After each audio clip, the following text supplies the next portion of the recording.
ħabti skont il-wedi.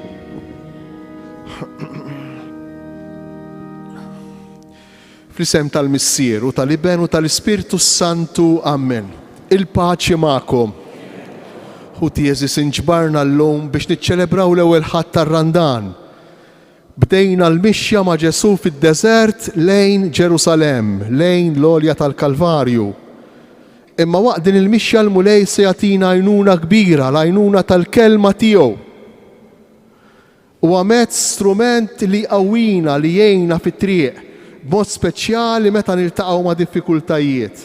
U llejla sejrin nagħtu il-mandat lil uħud minnkom, lil ħafna minnkom li wara kors ta' preparazzjoni se tiġu imqabdejn, mibgħutejn mill-Knisja biex ixxandru l-kelma mhux tagħna imma ta' Alla lil ħutna l-insara.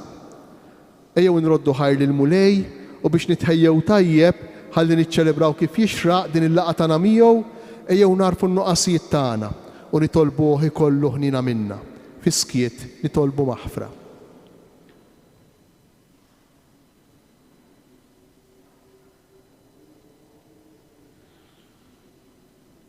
Nistqar l-Alla li jista' kollox u lilkom ħuti li jiena dnibt ħafna bil-ħsieb, bil-kliem, bil-emil, billi ħallejt dmirijieti, ħtija tiegħi, bl-ikbar ħtija tiegħi. Għalhekk nitlob lill-imqazza Marija dejjem Verġni, lill-anġli, lill-qaddisin kollha u lilkom ħuti biex titolbu għalija lill-mulej Alla tagħna. Iħenna lina Alla li jista' kollox, jaħfrilna dnubitna u jwassalna għal ħajja ta' dejjem. Nitolbu. O Alla li tista' kollox, bit-taħriġ ta' kull sena matul ir-Randan imqaddes, għatina li nifhmu iżjed il-misteru ta' Kristu u li bħajja xierqa niksbru il-frott tiegħu.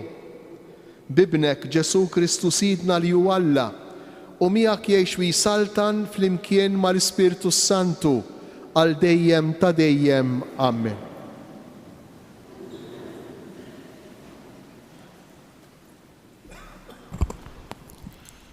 Qarri mill-ktieb tal-Ġenesi. Il-mulej Alla sawar l-bniedem mit-trab tal-art u nefaħlu fim nissejħ nifs il-ħajja u l-bniedem sar ħlejqa ħajja. U l-mulej Alla ħawwa l-ġnien fl-Eden, in-naħa tal-Lvant u qiegħed hemm il-bniedem li kien sawwar. U l-mulej Alla nibbet mill-art is-siġar kollha li jpaxxu l-għajn u bnina l-ikel u s-siġra tal-ħajja f'nofs il-ġnien u s-siġra ta' tarif it-tajjeb u l-ħażin. Is-serb kien l-iktar wieħed li jilħaqlu fost l-annimali selvaġġi kollha li kien għamel il-mulej Alla u qal lill-mara, tassew li Alla qalilkom la tiklux mis-siġra kollha tal-ġnien? U l-mara wieġbet lis-serb, mill-frott tas-siġar fil-ġnien nistgħu niklu, imma mill-frott li hemm f'nofs il-ġnien Alla qalilna la tiklux minnu u lanqas m'għandkom tmissuh inkella tmutu. U s-serb qal lill-mara, le, żgur ma tmutux, imma Alla jaf li dakinhar li tieklu minnu jinfetħu għajnejkom u ssiru bħala Allat li jafu t-tajjeb u l-ħażin. U l-mara rat is-siġra kienet tajba għall-ikel u tiġbdek fil-għajn u s-siġra tħajrek biex tikseb id-den u ħadet mill-frott u kielet. Imbagħad tat ukoll lill-żewġa li kien magħha u kiel. U nfetħu għajnejhom it-tnejn u ntebħu li kienu werja u ħietu weraq tat-tin u għamlu iħżma. Il-kelma tal-mulej.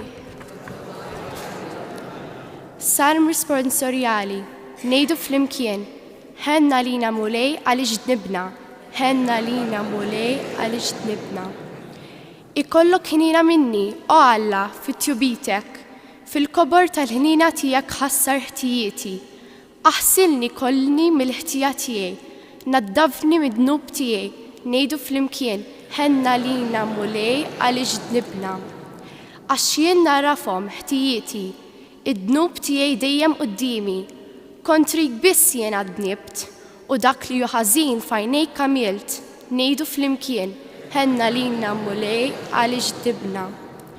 Oħloq fija qalb safja, o Alla, u spirtu qawwi ġedded fija, la twarrabnix minn quddiemek, tneħħix minni l-ispirtu qaddis tiegħek, ngħidu flimkien ħenna lilna mulej għaliex dnibna. Rod li lena tas-salvazzjoni tiegħek u bi spirtu qalbini wettaqni, iftaħ li xuftejja Sidi u fommi xandar it-tifħir tiegħek, ngħidu flimkien ħenna lilna mulej għaliex dnibna.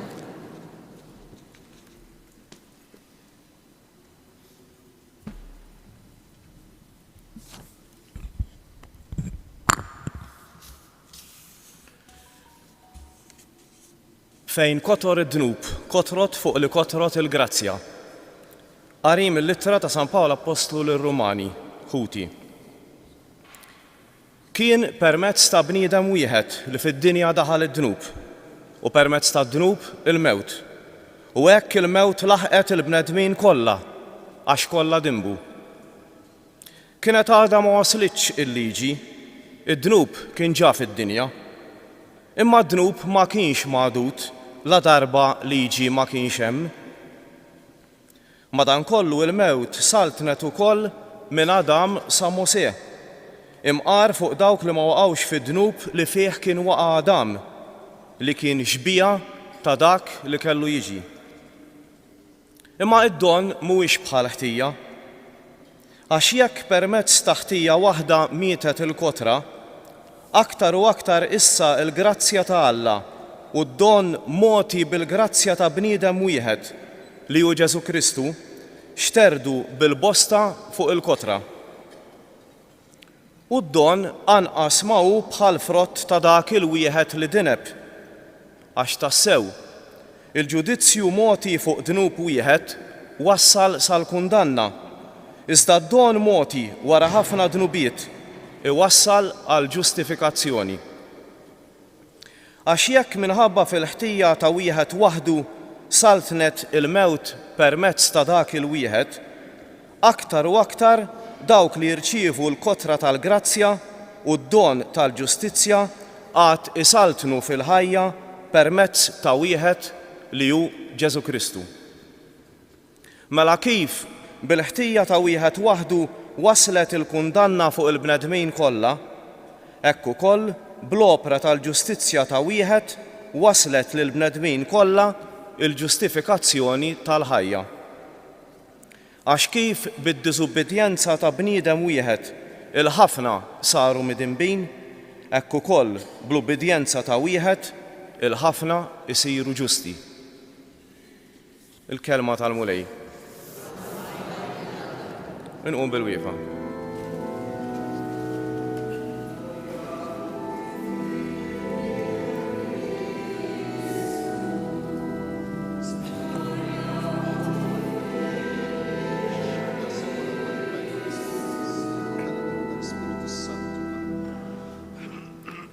Il-bniedem mhix bil-ħobż biss jgħix, iżda b'kull kelma li toħroġ minn fom Alla.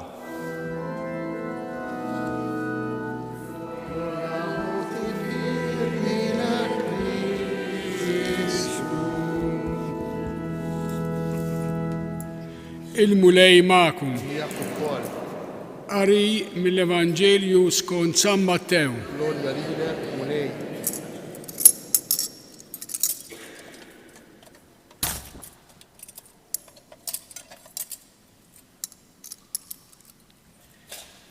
Dak iż-żmien l-Ispirtu ħal Ġesu fid-deżert biex ix-xitani ġarbu. U Ġesu baqa' sajjem għal 40 jum u 40 lejl. U fl-aħħar ħadu l-ġuħ. U resaq it-tentatur qallu, jekk kien bin Alla ordna l dan il-ġebel isir ħobs. Iżda Ġesu wieġbu, hemm miktub il-bniedem mhux bil-ħobs biss jgħix, iżda b'kull kelma li toħroġ minn fom Alla. Imbagħad ix-xitan ħadu miegħu fil-belt il-qaddisa. Edu fuq il-quċċata tat-tempju qallu, jekk kien bin Alla ixteħed għal isfel, għax hemm miktub li l-anġli tiegħu jordnalhom jieħdu ħsiebek li fuq idejhom jerfgħuk ħalli ma taħbatx riġlek ma xi ġebla. Qallu Ġesu, hemm miktub ukoll iġġarrabx il-mulej Alla tiegħek. Għal darb'oħra, ix-xitan ħadu miegħu fuq il-muntanji għolja ħafna u rih is-saltniet kollha tad-dinja u l-glorja tagħhom u qallu dawn kollha nagħtihom lilek jekk tixteħed tadurani. Imbagħad qallu Ġesu, itlaq xitan għax hemm miktub li l-mulej Alla tiegħek għandek tatura u lidu biss taqdi. Imbagħad ix-xitan ħallih u minnu fih ġew xi anġli u kienu jaqduh. Il-kelma tal-mulej.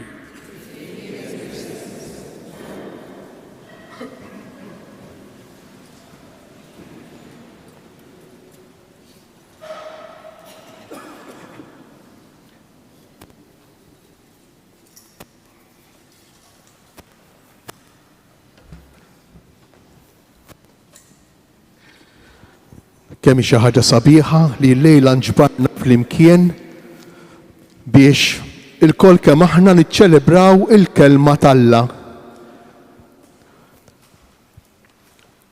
Ħafna minnkom li qegħdin hawn għamlu kors ta' tħejjija biex issa fil-parroċċi tagħna tkunu tistgħu ixxandru l-kelma l-ewwel qari, it-tieni qari fiċ-ċelebrazzjoni tal-Ewkaristija. U tħejjejtu biex taqdu mill-aħjar li tistgħu dan il-ministeru. Jiena nemmen li kienet esperjenza sabiħa u effettiva, utli għal kull wieħed u kull waħda minnkom. Imma kieku jkollna nistaqsu l-lejla u ngħidu imma għaliex importanti l-kelma t'Alla fil-ħajja tagħna?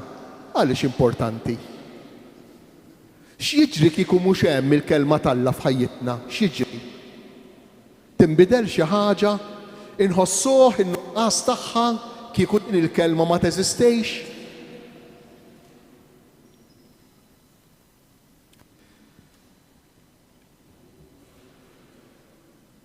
Għalfejn il-kelma? Ħanagħmlu mistoqsija oħra li tista' twassalna biex nirrispondu kull wieħed u kull waħda minna b'konvinzjoni li hemm bżonn tal-kelma. Għalfejn il-bniedem jagħmel il-ħażen? Jekk int illum żbaljajt b'xi mod. Forsi qabżitlek mar-raġel tiegħek jew mat-tfal jew mal-mara. Forsi ħadd dak xtiegħek, forsi ikkorrompejt, forsi għalfejn nagħmlu l-ħażen? Għalfejn? Xi ġalna, xi wassalna biex nagħmlu l-ħażen? Ejja nirriflettu ftit. X'wassala lil-Eva, x'wasslu lill-Adam biex jagħmel il-ħażen? Sempliċi. In-nuqqas ta' fiduċja falla. Alla lill-Adam u lill-Eva qalilhom mis-siġar kollha tistgħu tiklu barra minn waħda. Ix-xitan ifessfess widnejn Eva u jgħidilha smajtux qalilkom biex ma tiklux mis-siġar kollha tal-ġnien. U diġà għandna taħwida hawnhekk. Għaliex? Għax Alla qalilhom ma jiklux minn waħda.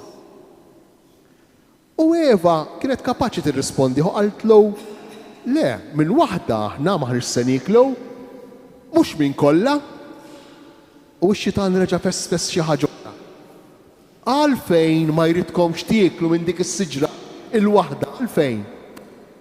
Għax jekk tiklu minnha u jibża li ssiru bħalu issiru allat. Fessfess gidba f'udnejn Adam u Eva kif ifessfess f'udnejna kull darba li aħna noffendu lill-Alla bl-egoizmu. Tagħmilx dak li jgħidlek Alla le, għamel dak li tgħidlek rasek. Għax dak li tgħidlek rasek u tajjeb għalik, mhux dak li jgħidlek Alla, dan li jfessfess fina ix-xitan meta aħna nisbaljaw. Għax Alla mhux veru jħobbok, Alla mhux veru jħobbok, dan l-ingan illi huwa l-erq ta' kull darba, ta' kull meta jien u jien taħna ma nobdowx lill-Alla. U l-kelma tal-Alla x'tagħmel allura? Il-kelma la tarġa ġibna on track. Il-kelma tal-la tarġa tgħidilna darba 2, 3, l-iskrittura kollha kemm hi. Alla iħobbok bimħabba tal-ġen. Imma aħna nisbaljaw. U Ġesu illum qabilna jiġi tentat mix-xitan biex jurina kif aħna nistgħu nikkumbattu lil ħażin meta dan jittentana. U fiex tentah ix-xitan lil Ġesu. Preċiż kif jittentilna, preċiż. Ħanippruvaw nitkellmu mit-tentazzjonijiet tagħna bħal kienu ta' Ġesu. L-ewwel tentazzjoni. Aħna mhux ukoll minn kull ġebla rridu nagħmlu flus, rridu nagħmlu ikel. Aħna mhux ukoll f'moħħna dejjem naraw kif se nżidu, kif se nakkwistaw, kif se niksbu iktar. Ħaġa ħażina fija nfisha le, għax għandna bżonn nieklu, għandna bżonn ta' dar fejn neqogħdu. Però meta nassolutizzawha, meta dik issir l-iktar ħaġa importanti, meta nissottomettu għalija ir-relazzjonijiet ta' bejnietna, ma nibqgħux nitkellmu lanqas flimkien. Meta nissottometti għalija il-korrettezza ta' bejnietna, l-irġulija, nibda nqarraq minn hawn nqarraq minn hemm. Meta l-flows, il-ħobs, isir kollox u għalih nissagrifika kollox, x'inkun qiegħed nagħmel? Inkun qiegħed nisbalja. U għalkemm dak il-ħin jien aktarx inħossni li qiegħed ingawdi minn din il-ħaġa, meta jgħaddi żmien ninduna kemm inkun ħlejt ħin. Ninduna kemm l-enerġija tiegħi ma nkunx ħaddimta sew u meta ninduna? Meta nitlef il-mara x'titlaqni. Meta nitlef ir-raġel għax jaqlibieli. Meta t-tfal tiegħi jibdew iħarsu lejja bir-rabja għax qatt ma kont magħhom. Meta uliedi iħarsu lejja u jgħiduli jien mhux il-ġid tiegħek ridt, jien mhux il-flus tiegħek ridt, imma l-preżenza tiegħek ridt. Kelli bżonnok u ma sibtiekx.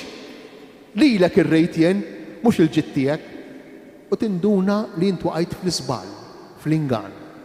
U dak li jidher sabiħ, il-ġebel li jsir ħobs, il-ġebel li jsiru flows, bil-mod ma' żmien jispiċċa biex idur kontra tiegħek. It-tieni tentazzjoni.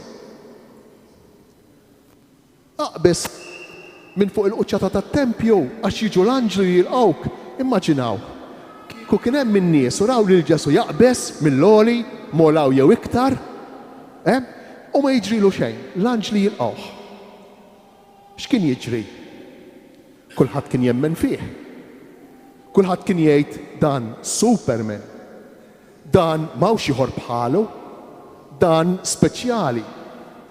U mhix it-tentazzjoni tagħna wkoll jien tiegħi ta' kull wieħed u kull waħda minna li b'xi mod fejn nkunu speċjali, li b'xi mod fejn nkunu rrid nidru nispikkaw. Imma tispikka kemm tispikka, dejjem se tħoss il-vojt ġo fejk għaliex għax Ġesu jirrispondih lix-xitan. Hemm miktub lill-Alla tiegħek biss tadura.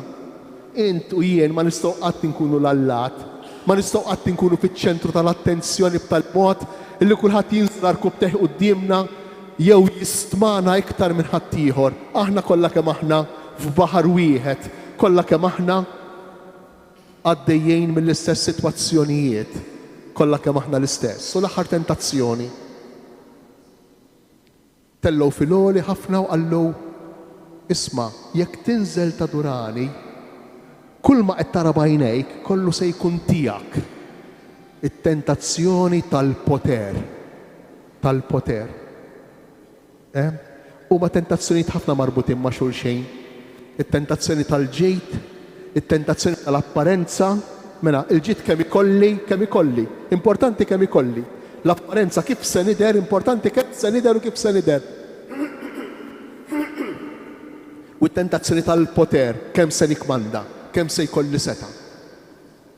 U dawn it-tentazzjonijiet ngħixuhom ta' fil-familja ta' min se tgħaddi fil-familja. Ta' min se tgħaddi tar-raġel jew tal-mara.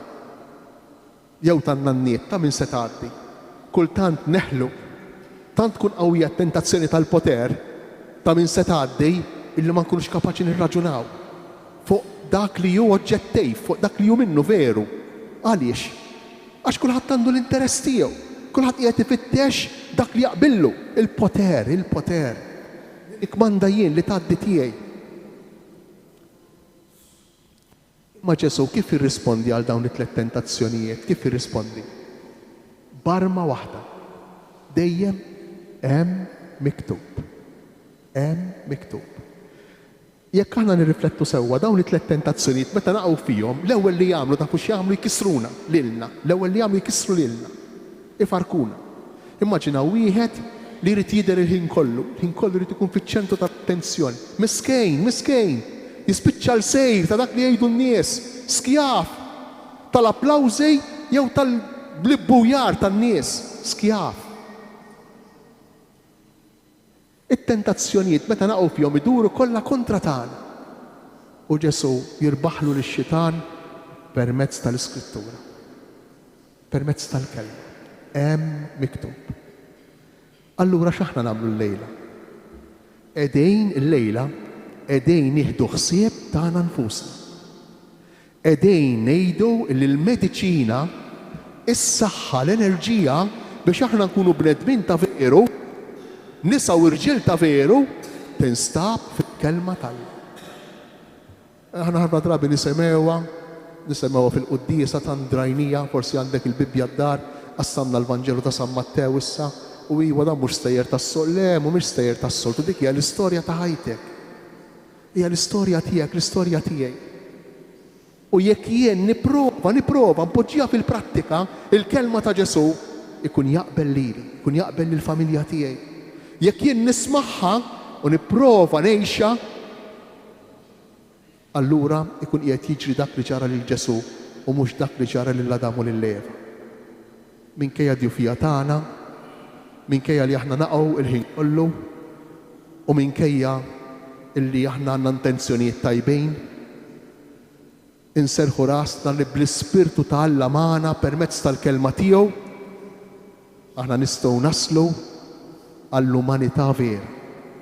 Ġesu jixtieq li kull wieħed u kull waħda minna insiru nixbħuh tas-sew. Min qalbi nixtieq nawguralkom b'mod speċjali lil dawk li se jxandru l-kelma Alla jew diġà xxandru l-kelma Alla fil-knejjes waqt il-quddiesa biex il-kelma Alla li xxandru tippruvaw l-ewwel qabel kollox tisemewha intom u tippruvaw tħalluha tinżel fil-qalb tagħkom u tgħixu.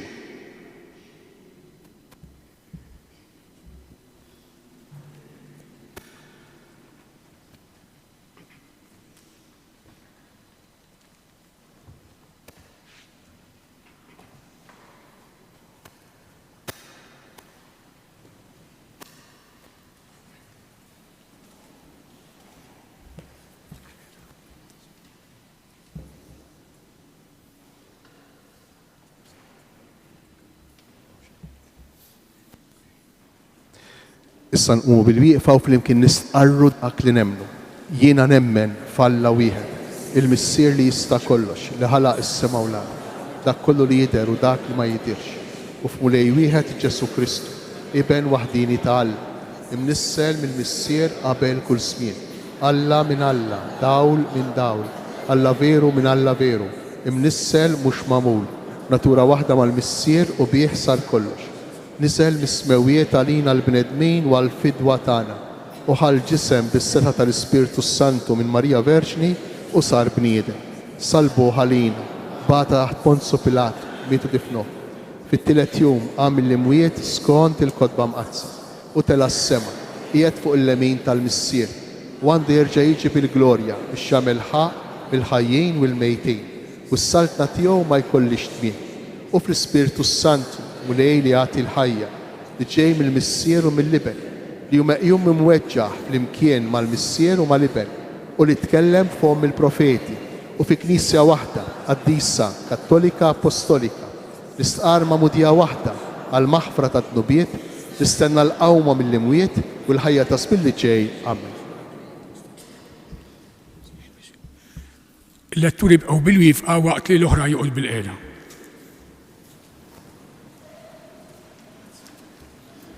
U jwieġbu għal l-mistoqsijiet li ħajamil l-isqu. Eżies letturi, illum il-mulej qed jitlobkom li jissellef il-leħen tagħkom biex iwassal il-kelma tiegħu. Intom lestej li taqdu b'fedeltà dan il-Ministeru tal-Kelma li llum il-Knisja f'Għawdex qiegħda tafdalkom.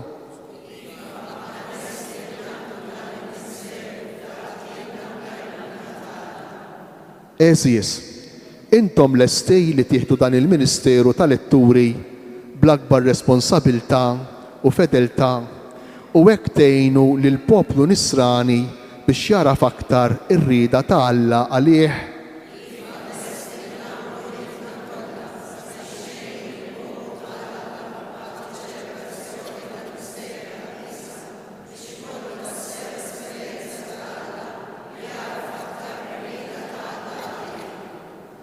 Eżies, tafu intom li l-Ministeru tal-Lettur jitlob minkom li jixxandru dak li temnu, tgħixu dak li xxandru, intom lesti li tkunu xhieda ta' Kristu bi kliemkom u b'għemielkom. Eżies, kunu mela mitħla sewwa tal-Iskrittura mqazza u bil-fedeltà kollha wasslu din il-kelma lil bnedmin ta' rida tajba biex hekk tikber fi qlubhom u tagħmel kotra kbira ta' frott.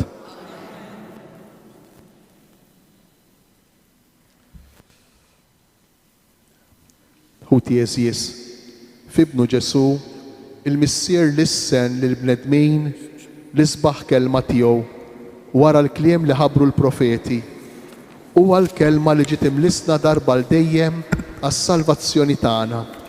Hekk hu jsejħilna biex inkunu ħbieb tiegħu bratta ħajra għal din il-grazzja li ttalbu l-ħnina tiegħu u ngħidulu għati widen missier għat-talba tagħna. Għati widen missier għat-talba tagħna. Għall-Knisja Universali u għall-Knisja fid-Djoċesi tagħna biex il-kelma ta' Alla tagħti l-ħajja u twieżen kull azzjoni pastorali u ta' evanġelizzazzjoni nitolbu. Għati widen missier għat-talba tagħna.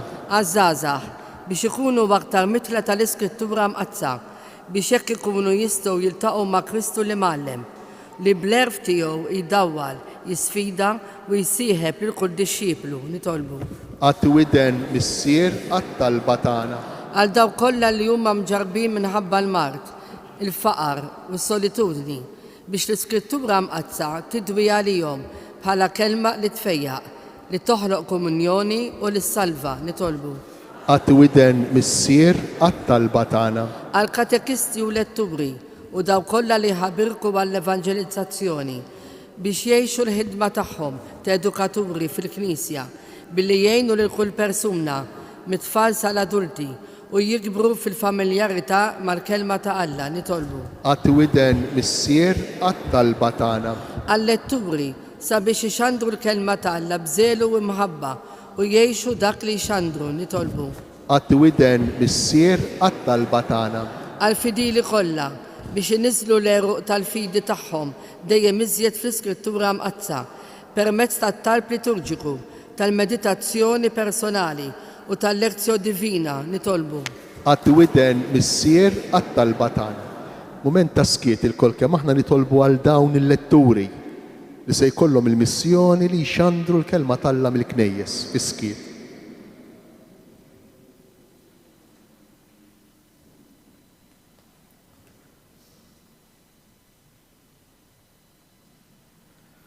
O missier, f'ibnek Ġesu, aħna għarafna l-kobor ta' mħabtek għalina. Amen li l-Ispirtu jiftilna widnejna, għasmieħu bidjenti tal-kelma u jnebbaħ l-azzjonijiet tagħna skont ir-rida tiegħek.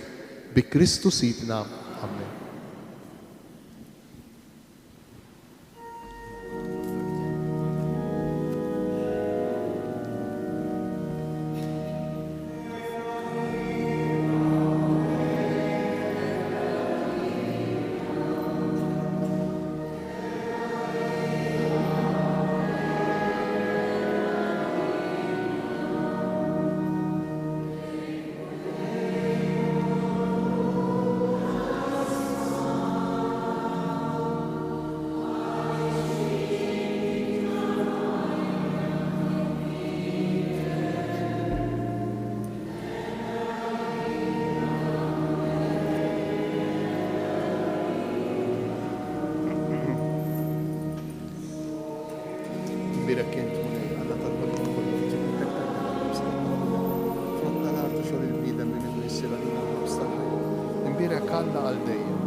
Itolbu ħuti biex is-sagrifiċċju tiegħi u tagħkom ikun joġob l-Alla l-Missier li jista' kollox.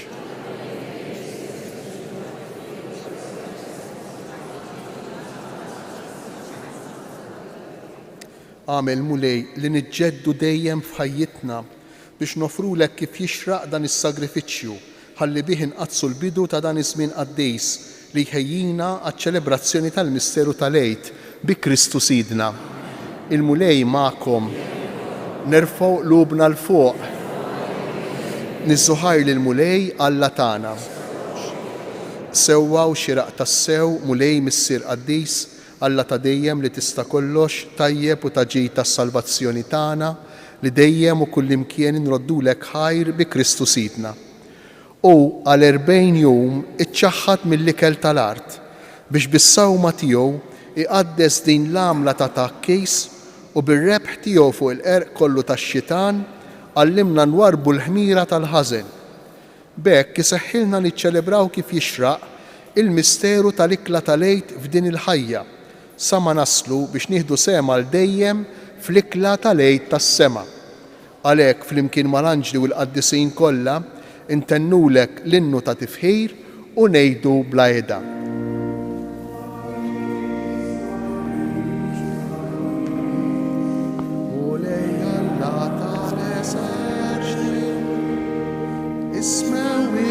L-art mimlija bil-glorja tiegħek. Osanna fl-għoli ta' smewit,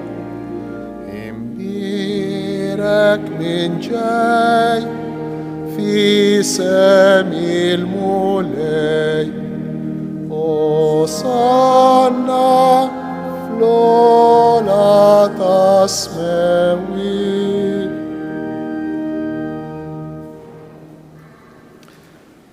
Qaddis tassew int mulej, inti lajn ta' kull qdusija.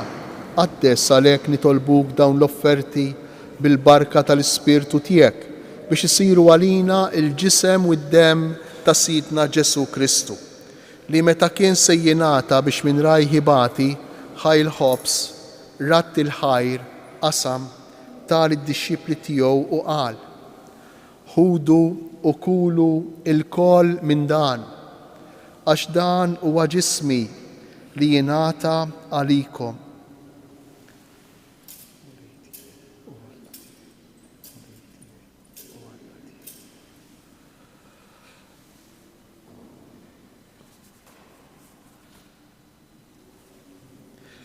Ekku kol wara l-ikla ħal-kalċi, reġa' ratt il-ħajr tal id-dixxipli tiegħu u qal: ħudu u ixorbu minnu il-kol, għax dan huwa l-kalċi ta' demmi tal-patt il-ġdid li jibqa' dejjem, id-dem li jixxerret għalikom u għall-bnedmin kollha għall-maħfra ta' dnubiet.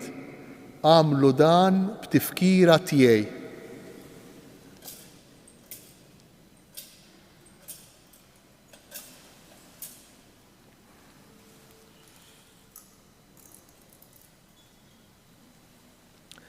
Danu il-misteru tal-fidi. O Salvator tad-dinja, għax bis-sali bil-qawmin tiegħek inti fdejtna. Għalhekk aħna u nagħmlu dan b'tifkira tal-mewt u l-qawmien ta' Sidna Ġesu Kristu, nofrulek mulej il-ħobs tal-ħajja u l-kalċi tas-salvazzjoni. U nroddulek ħajra xoġbok tilqana hawn quddiemek biex naqduk. U miċ-ċokon tagħna nitolbu li l-Ispirtu Santu jaqqadna f'ġisem wieħed lilna li nieħdu sehem il-ġisem u d-dem ta' Kristu. Ftakar mulej fil-Knisja tiegħek imxerda mad-dinja kollha u qed taqa' fl-imħabba flimkien mal-Papa Franġisku, mal-Isqof tagħna Anton u mal-Ministri tiegħek kollha. Ftakar ukoll fħutna nraqdu bit-tama tal-qawmien. Ftakar fil-mejtin kollha, daħħalhom quddiemek fid-dawl tas-sebħ tiegħek.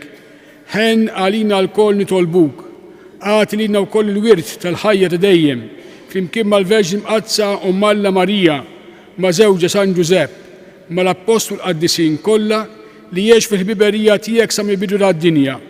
Għamel li magħhom infaħruk u nsebħuk Ġesu Kristu ibnek.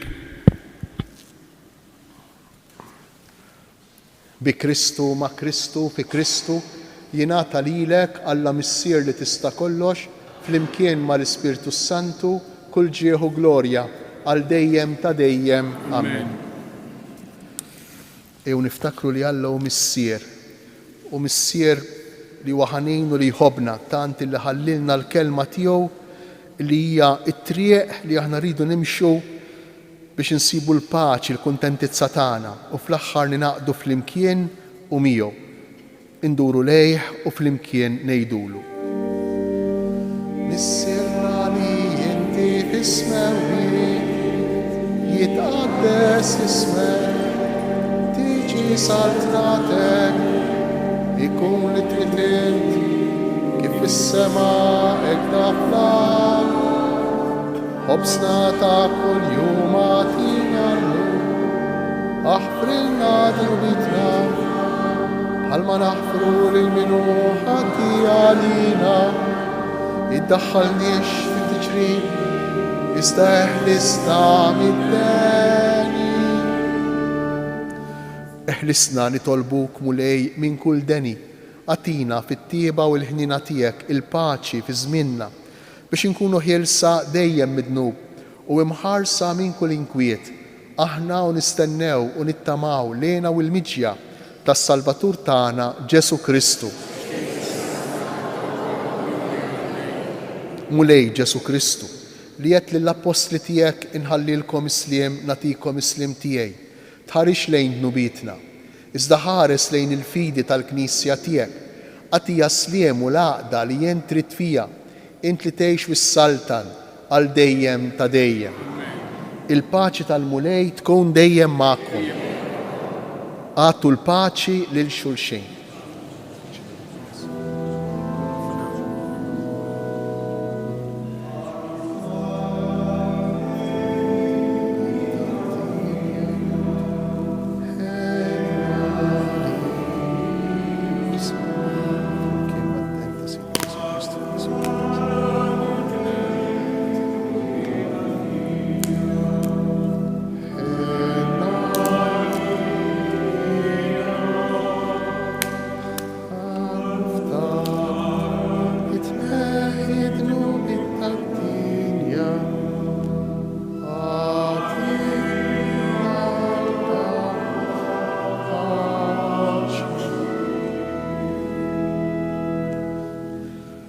Danu il-ħaruf talla, il-kelma tal-missier, danu dak li jerfa' fuq l-ħtija tagħna.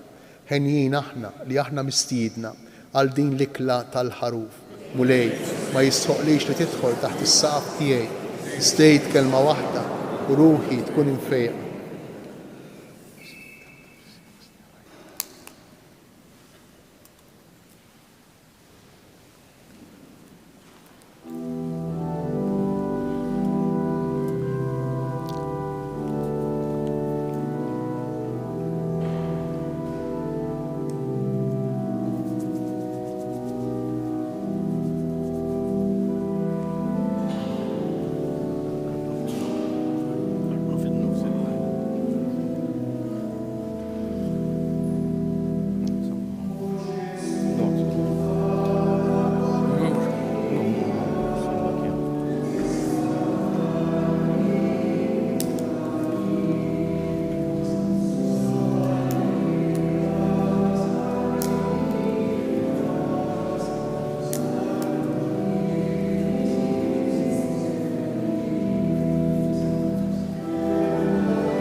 nitolbu.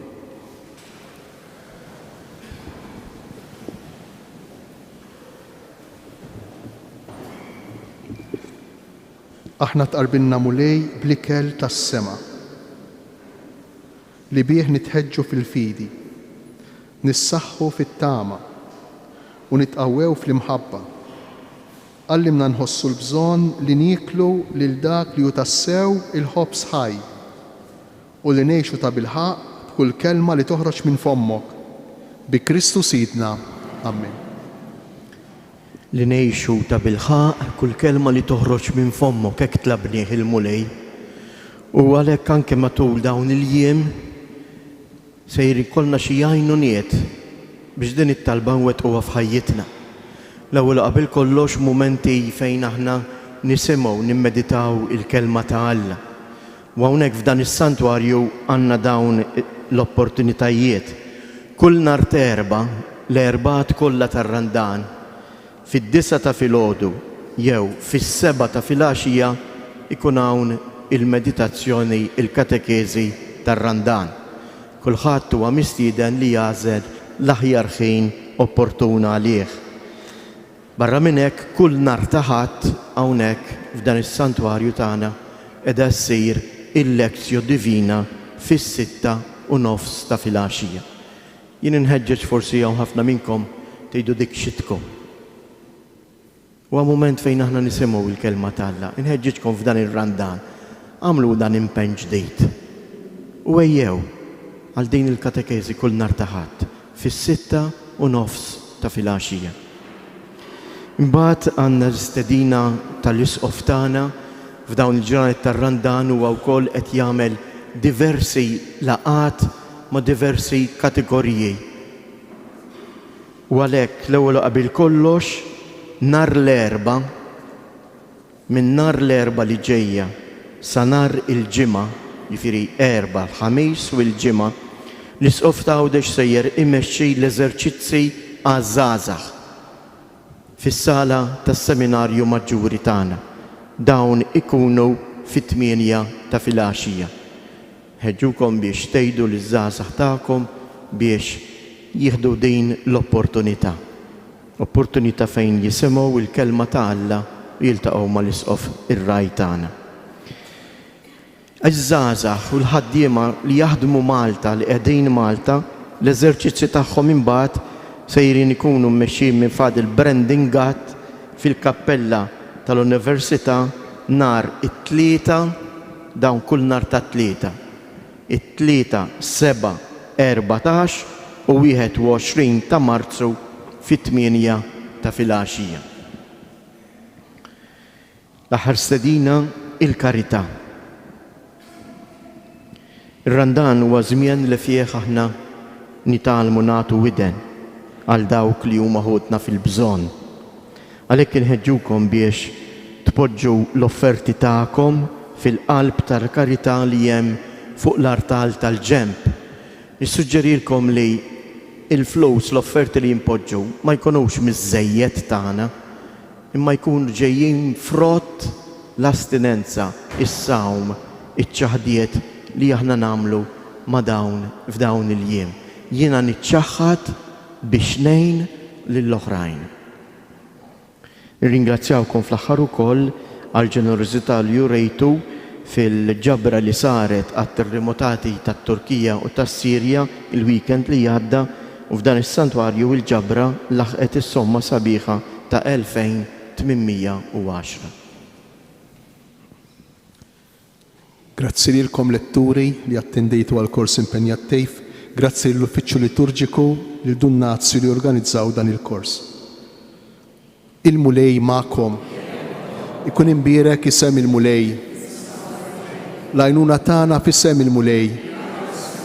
Iberikkom, iħariskom Alla li jista' kollox, il-Missier, l-Iben u l-Ispirtu Santu. Morru u għejxu fil-paċi ta' Kristu.